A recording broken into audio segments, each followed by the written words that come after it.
1910, here we come.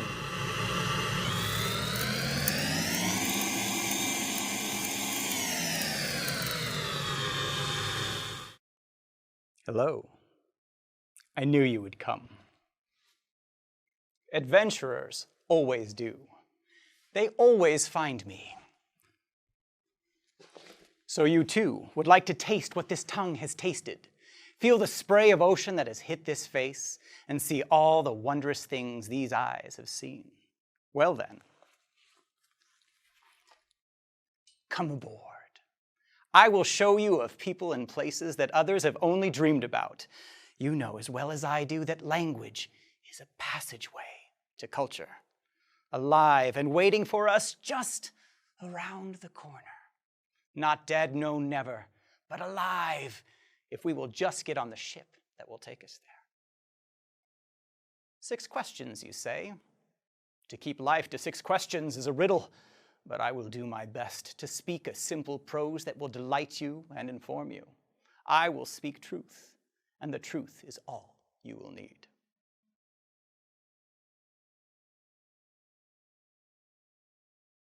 Language is a small part of your larger goal, is it not?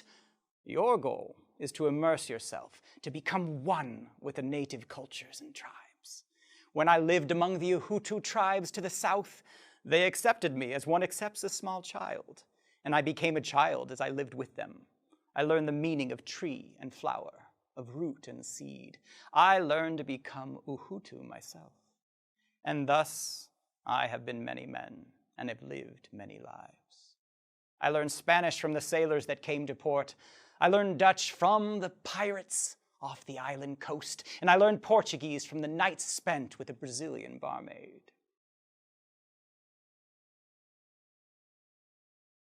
We must teach those who come our way, who drift in and out of our lives, those who come to us from far away.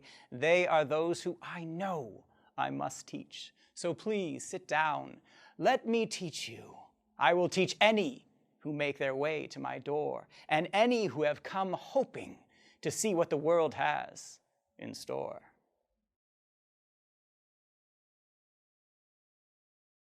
I was taught the simple way that a child learns. My wise teacher taught me Uhutu by simply sitting on the ground, until I also sat. And then he pointed out the sky and taught me sky. And then he pointed out the dirt in his hands, and so I learned dirt. He also opened up maps to me, and then I understood the shape of the land. I learned colors, objects, and the fact that the river was between 2 hills, and that the trees were among the hills. Eventually, my teacher opened up his heart, and I learned to feel like the Uhutu feel.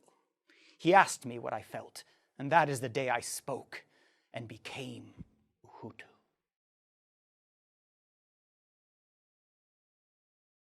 We all learn as children learn by becoming explorers of the world around us.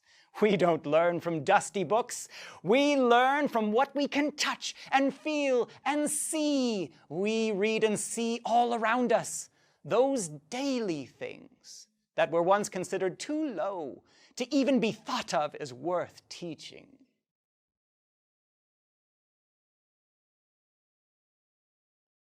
A teacher needs only to point to the world around him. A teacher must make it clear to the learner that they are in charge of seeing this world and of expressing and sharing it. A teacher must make it clear that learners are in charge of their own learning, even their own mistakes. Teachers must make it clear that learners must share what they have learned so that a teacher can see if they have learned well. In an effort to share culture, a teacher must realize that it is the daily affairs of men and women that make us who we are. What we eat, what we drink, what we see with our own eyes. This is the essence of language.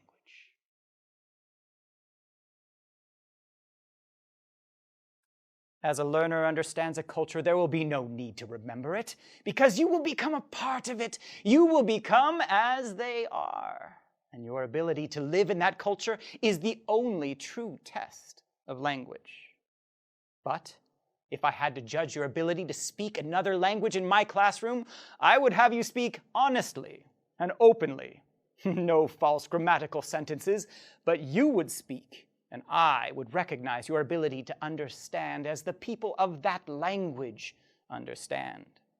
Perhaps someday the Hutu tribe will make you one of their own as well. Do you wish to run with the bulls in Pamplona? To dance a carnival in Rio? To truly live and learn and speak? Climb aboard. Let's go on an adventure together.